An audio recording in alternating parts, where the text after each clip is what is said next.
सदाशिवसमारंभां शंकराचार्यमध्यमाम् अस्मदाचार्यपर्यन्तां वंदे गुरु परंपरां।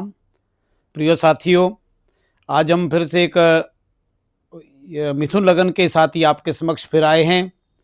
वास्तव में पिछले वीडियो में मिथुन लगन देख करके बहुत सारे प्रश्न आए और इसमें एक जिज्ञासा हुई, एक व्यक्ति की मेरी कुंडली भी का विश्लेषण किया जाए, तो उस विश्लेषण के लिए मैं उपस्थित हुआ हूँ। वास्तव में इस कुंडली में शिक्षा, करियर और जीवन के बारे में कुछ बताते हैं। जैसे हमारा तरीका है कुंडली का फलादेश करने के लिए, वास्तव में ये कोई मुश्किल नहीं है। मैं आपको बताऊं, अगर आप ज्योतिष सीखना चाहते हैं, थोड़ा सा धैर्यपूर्वक अगर विषय को समझने के लिए आप एकाग्रता बना करके अपना कॉपी पेन लेकर के बैठेंगे, तो मुझे पूर्ण विश्वास है आप वास्तव में ज्योतिष जल्दी सीख सकेंगे। कोई लंबा चौड़ा समय नहीं चाहिए, बेसिक फंडामेंटल क्लियर हो और आपको ज्योतिष तुरंत आना शुरू हो जाएगा। कुछ कुछ बातें मैं अभी और आगे आने वाले वीडियो में कहेंगे। बेसिक जो फलादेश के नियम हैं वो ग्रह मैत्री है, उच्च नीच है, और ग्रहों का अनेक प्रकार से बल देखने की विधि है, षड बल है, वर्ग कुंडलियां है, इत्यादि इत्यादि से वो आपको धीरे धीरे से जैसे जैसे ज्योतिष में अंदर घुसेंगे ऐसे अपने आप ये सब बातें आती रहेगी। लेकिन कुंडली के लिए जो बेसिक बातें हैं फलादेश के लिए, वो इसी से सीखी जाती है जब आप कुंडली देखना प्रारंभ करेंगे। साथ में आपको दो बातें करनी है। ज्योतिष जानने के लिए दो चीजें साथ साथ करनी है, एक आपको अध्ययन करना है, एक आपको प्रायोगिक अध्ययन करना है। अध्ययन करने के लिए शास्त्र बता रहे हैं, जो जो शास्त्र बताए जाएंगे, आपको ग्रंथ के नाम चाहिए तो वो भी दे दिए जाएंगे। लेकिन एक ग्रंथ के साथ साथ दूसरी एक काम आपको करना है कि प्रायोगिक कुंडलियां देखनी शुरू करनी है। जो ग्रंथों में लिखा वो क्या होता है, घटता नहीं घटता। आइए पिछले हम मेष लगन से लेकर के मिथुन लगन तक हमने जब पिछले 3-4 वीडियो बनाए, उनमें हमने सब में ये सब बातें कही कि शिक्षा, स्वास्थ्य, करियर इत्यादि कैसे कैसे देखा जाता है। तो आइए इस कुंडली को भी हम देखते हैं। ये व्यक्ति भी मेरे परिचित में है और ये इस वक्त ज्योतिष के ही विद्यार्थी रहे हैं और ज्योतिष में ही अभी असिस्टेंट प्रोफेसर लगे हुए हैं। किस वजह से ये ज्योतिष का काम करते हैं और क्यों उन्होंने अच्छा ज्योतिष सीखा और इनकी शिक्षा कैसी है, आइए इस पर विचार करते हैं। इस मिथुन लगन में पंचमेश शुक्र है, जो शुक्र पंचमेश होकर के नवम में बुध के साथ लग्नेश के साथ बैठा हुआ है। सबसे बढ़िया योग बन गया इस कुंडली का। पंचमेश नवम में चला गया और लग्नेश से युति हो गई, ये बढ़िया योग बन गया है। इससे इस जातक की शिक्षा का रास्ता अच्छा रहा। और जातक ने पीएचडी की है, इस व्यक्ति का पीएचडी तक पढ़ना, ये शुक्र ये बता रहा है पंचमेश होकर के नवम में बैठ जाना। भावात भाव का विचार भी करते हैं, तो पंचम से पंचम जब देखते तो नवम भाव आया। यहाँ वीनस और मरकरी की जो ये युति है, ये इसके लिए उत्तम राजयोग देने वाली है, क्योंकि इस लगन के लिए, मिथुन लगन के लिए बुध, शुक्र और शनि तीनों अच्छे ग्रह हुआ करते हैं, जैसे मैंने पिछले वीडियो में भी आपको कहा। तो इस बुध शुक्र के कारण अच्छा ही शिक्षा हुई। और बृहस्पति दशम में है सूर्य के साथ, दशम में गुरु यहाँ बैठने पर दशमेश दशम में बैठ गया अपने घर में, तो बृहस्पति केंद्र में बैठने पर केंद्राधिपत्य दोष से युक्त तो हुआ, लेकिन करियर के लिए दशमेश गुरु अच्छी जगह में है। जब हमने गुरु को देखा, नवांश कुंडली में देखा, तो यह इस सॉफ्टवेयर के माध्यम से ये फायदा हमें है कि सॉफ्टवेयर में नवांश कुंडली साथ में लगी है, तो यहाँ गुरु शुक्र की युति हो गई और शुक्र के घर में ये गुरु शुक्र की युति हुई, अर्थात शिक्षा के क्षेत्र में इसका करियर होगा। क्योंकि बृहस्पति शुक्र के नवांश में चला जाए, बृहस्पति गुरु के नवांश में, अपने नवांश में हो जाए, बृहस्पति चंद्रमा के नवांश में हो जाए, तो इत्यादि इत्यादि से व्यक्ति क्या होता है, शिक्षक हुआ करता है और अच्छी शिक्षा में काम करता है। ये तो इसकी शिक्षा हुई। स्वास्थ्य की दृष्टि से देखा जाए, जो हम बोलते आए पिछले बहुत सारे कुंडलियों में चर्चा की है, अष्टम में चंद्रमा है तो जो बालारिष्ट बनता है, विलग्नात स्तोपी देव मंत्री विनाशा रिपरिगते शशांके विलोकिते पाप विचरेण विभानुना मृत्युपेति बालक। ये बालारिष्ट का बड़ा सुप्रसिद्ध श्लोक है। जातक पारिजात अध्याय 4 श्लोक संख्या 4 का ये मैंने श्लोक आपके समक्ष रखा। इसमें कहा कि चंद्रमा 6, 8, 12 में चला जाए, तो यहाँ 8वें घर में चंद्रमा है और वो पाप ग्रह से देखा जाता है, शनि से पूर्ण दृष्ट है। शनि की इस ग्रह पर पूर्ण, चंद्रमा पर पूर्ण दृष्टि है, अर्थात बालारिष्ट योग बना। तो बालारिष्ट कह रहा है कि लगन से 6, 8, 12 में चंद्रमा चला जाए और वो चंद्रमा शनि इत्यादि पाप ग्रहों से दिष्ट हो, सूर्य के अतिरिक्त अन्य पाप ग्रह देखे, तो केंद्र में गुरु, लगन में गुरु क्यों ना बैठ जाए, तो ऐसे बालक को बचना मुश्किल होता है। तो इस जातक के साथ भी बचपन में ऐसा योग घटा कि इसके जन्म कुंडली में भी जन्म लेते ही ये बालारिष्ट योग बना, लेकिन बच्चा तो सर्वाइव हुआ, बचा किस लिए, तो वो जो बालारिष्ट हुआ उस अरिष्ट को भंग करने का योग भी इसमें बन रहा है। कृष्ण पक्षे दिवि जाता शुक्ल पक्षे यदा निशि षष्टोष्टमो चंद्रो मातृवत पालयेत्। 6-8 का चंद्रमा भी उस बच्चे की माँ की तरह रक्षा करेगा। या यही जातक पारिजात में इसको कहा कि 6-8 में चंद्रमा 6-8-12 में चला जाए और पाप ग्रह से दिष्ट चंद्रमा हो, लेकिन कृष्ण पक्ष में दिन का जन्म हो, शुक्ल पक्ष में रात का जन्म हो, तो वो बच्चा को बालक को माँ की तरह या पिता की तरह उस बालक को स्वस्थता और दीर्घायु प्रदान करता है। तो मित्रों, यहाँ सूर्य 9 डिग्री का यहाँ पर है, किस राशि में, यहाँ दशम राशि में है। चंद्रमा यहाँ 0 डिग्री का भी मकर में है, तो मकर के 30 अंश, कुंभ के 30 अंश 60 और मीन के 9 अंश, तो कुल 70 अंश लगभग सूर्य आगे है अभी चंद्रमा से।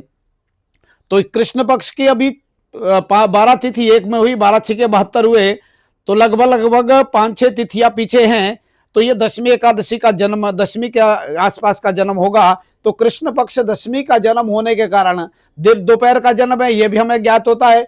सूर्य अगर लगन में है तो सुबह प्रातः काल का जन्म है, सूर्य अगर सप्तम में है तो सायंकाल का जन्म है, सूर्य अगर दशम में है तो मध्याह्न का जन्म है, दोपहर का जन्म है, 12:20 का जन्म है।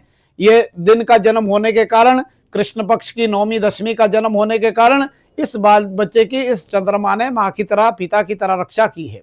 तो अर्थात बालारिष्ट बना, लेकिन बालारिष्ट का अरिष्ट भंग भी पूरे का पूरा इस कुंडली में घटित हो रहा है। तो इस तरह से हमने इस कुंडली के स्वास्थ्य की दृष्टि से भी देख लिया।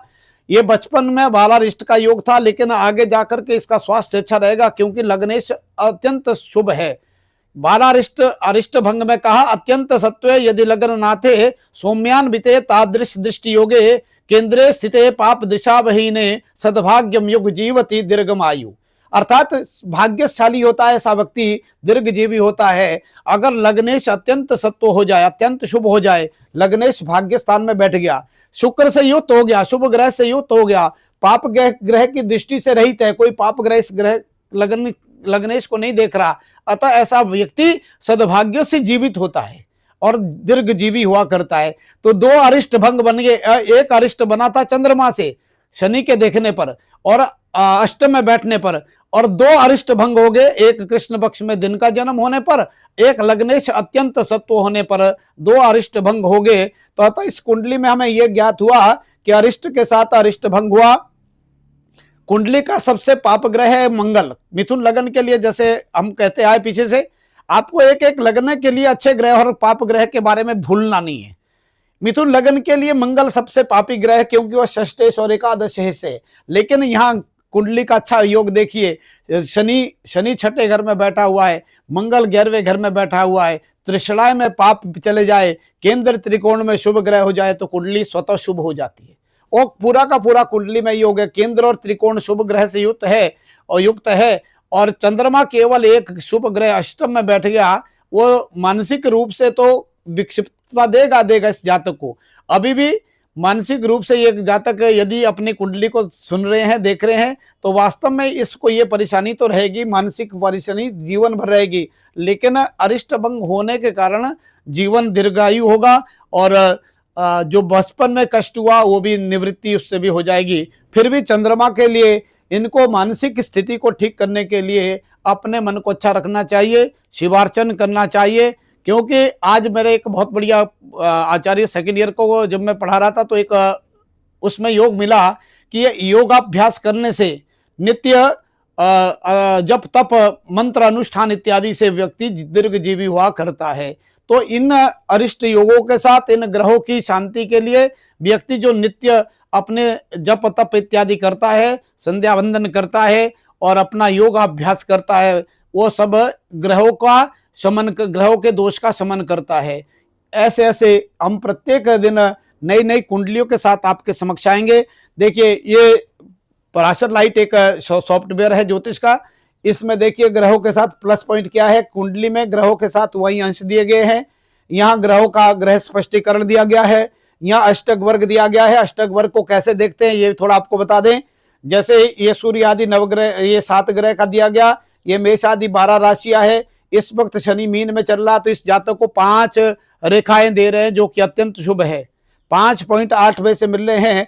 तो मीन का शनि एक तो 7.5 से फ्री हो गया, क्योंकि मकर राशि के लिए, मकर में कुंभ में जब शनि रहता तो 7.5 थी, लेकिन अब इस वक्त मीन में शनि चल रहा है गोचर में, तो 7.5 से फ्री होते ये व्यक्ति को क्या 5 पॉइंट शनि दे रहा है। अत्यंत शुभ है इस वक्त शनि का गोचर।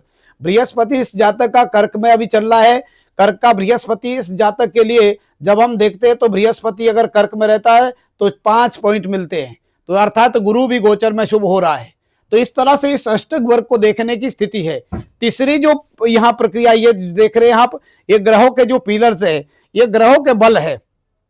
बंधुओं, जो ग्रहों के बल देखने का तरीका है वो 2-3 प्रकार से देखते हैं। ये षड बल का साधन है।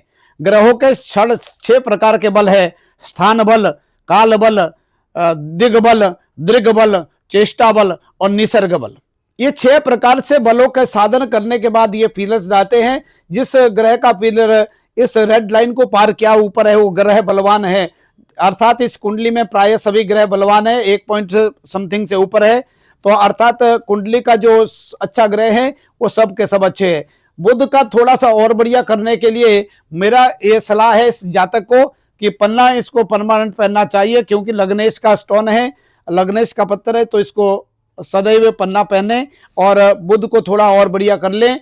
आने वाली दशा गुरु की है। अब दशा पे अगर ध्यान दे तो दशा गुरु की दशा अगले साल 2 जून 2026 से बृहस्पति आ रहा है और बृहस्पति 16 साल के लिए आएगा।